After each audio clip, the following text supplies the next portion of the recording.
Sveiki, su jumis sveikinasi Emajus. Vėl jis kažkur eina, ne? Vėl jis kažką jums pasakys. Jūs tikiuosi suprantat, kad finansinės laisvės visas šitas dalykas yra labai unikalus. Jeigu žmogus turi šitą dalyką, žmogus yra labai unikalus, ypač Lietuvoje. Paimkim dabar, pavyzdžiui, Amerikos tiesiog paprastą žmogelį, tiksliau Ameriką kaip pavyzdį. Amerikoje milijonierių, net ne finansiškai laisvų milijonierių yra apie 1,5% žmonių. Lietuvoje tai yra apie kažkur 0,5% žmonių milijonieriais, net ne finansiškai laisvais. Milijonas yra tiesiog skaičius.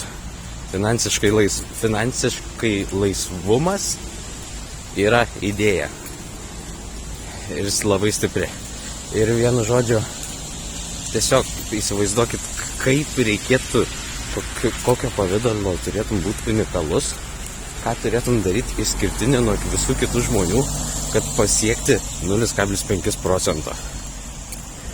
Tai reiškia stipriai dirbti, tai reiškia kažką unikalų, tiesiog turėsi būti unikalus, neišsisuksi.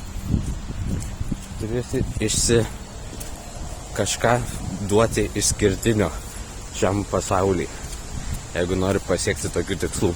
Tai jo, vienu žodžiu, nebijokit būti unikaliu, nes viskas ten, ko jūs norit, ir yra toje pusėje, toje sferoje.